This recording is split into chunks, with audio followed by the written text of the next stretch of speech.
Hello，大家好啊！咁今日咧就做呢個粟米斑塊嘅，咁做法好簡單嘅，咁我依家就示範俾大家睇啦。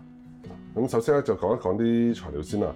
咁我呢度咧就用鏈魚柳嘅，咁咧就中意用咩冰鮮魚柳都得噶啦。咁咧最主要就係有呢個粟米蓉，另外你可以準備一啲新鮮嘅粟米或者一啲冰鮮嘅粟米都得嘅。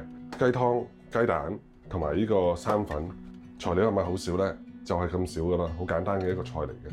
首先咧就將啲魚柳啦拆出嚟解凍先。好啦，咁等咗一陣啦，咁而家啲魚柳終於都解凍咗啦。咁咧喺切之前啦，記得啦，將佢索乾咗佢先。咁我咧就會 prefer 啦，切到啦每嚿大概咁大嚿度咯，大概一啖過嗰啲咁嘅 size 嘅，就咁樣咁大嚿度。咁而家咧就另外啦，準備啲雞蛋。雞蛋咧就會啦一半啦攞嚟配魚嘅，另一半啦就會攞嚟做嗰個芡汁嘅。好啦，咁而家先準備晒其他材料先。嗱，呢度就有啲粟米蓉嘅，我呢度就用半隻雞蛋，跟住喺蛋液入邊啦，我就會加啲鹽，加1茶匙度嘅鹽啦。然後啦，我就會加啲黑胡椒粉，另外啦，我就會加少少料酒，少少好啦，唔好多。另外啦，就準備啦一啲生粉。依家啦就將啲魚咧放落去嗰啲蛋汁嗰度。好啦，咁攪勻咗之後啦，等佢醃10分鐘左右先。而家啦，我就先加入啲油。咁我就會用炸嘅方式去做啦。咁去到啦，你一放個筷子啦，佢一出泡啦，就證明啲油溫就 OK 嘅啦。好啦，咁而家啲油溫差唔多，我就調細少少個火。咁啊，我就會將啲魚柳啦，蘸一蘸啲生粉啦，然後抌落去啦，開始炸噶啦。哎呀，薄薄地一層，先炸嗰啲口嘅先。炸嘅時候小心嗰啲水分啊。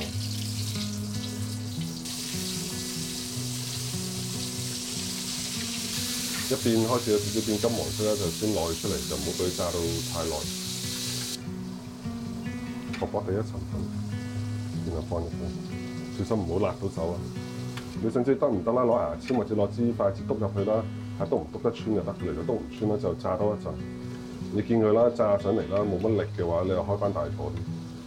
你就要佢沙沙聲，就唔好好似頭先啦，好靜咁樣。咁炸到佢表面開始金黃啦，咁就可以再放第二批落去啦。好啦，咁而家最後一次就得噶啦，咁我就一次過落晒落去先。炸到佢金黃色啦，就 OK 噶啦。大概全程頭尾炸嘅時間都係2分半到3分鐘多啲就 OK 噶啦。一開始唔夠泡啦，你又開翻大少少。開始有啲金啦，呢啲好明顯啦。咁呢啲又開始會變得脆啲喎。咁就差唔多要準備一下啦。咁啦，熄火前啦，記住拔晒啲嘢出嚟先熄火。唔係嘅話啦，你一提早熄火啦，啲魚未攞晒出嚟啦。咁有啲魚啦就可能會吸咗油啦，個溫度一唔夠嘅時候。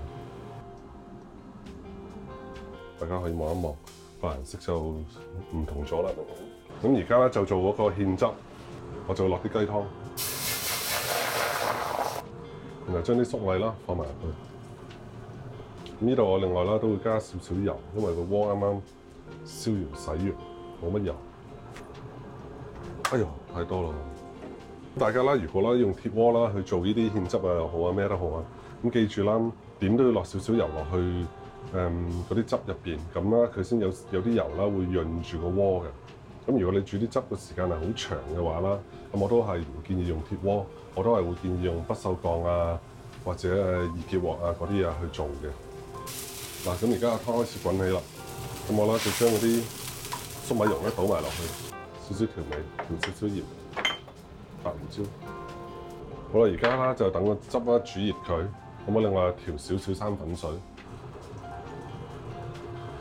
熱熱地咁樣撈飯啊，撈落啲咩度啊都靚啲，我落多啲。咁頭先咧我哋有剩翻一啲雞蛋汁噶嘛，咁依家咧就倒埋落去，好似做碗仔翅嗰個咁，倒咗落去之後唔好喐佢，等佢20秒左右。好啦，咁而家推一推佢，哎呦個蛋熟咗。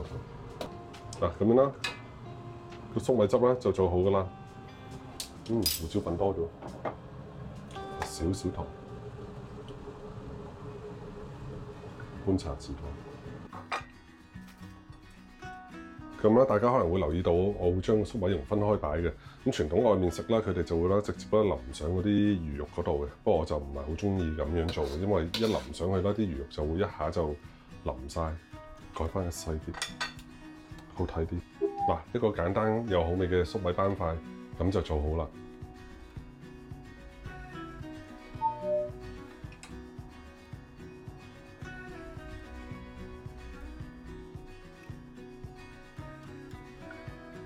好啦，咁個 video 係咁多啦，拜啦，copy 啦，拜拜。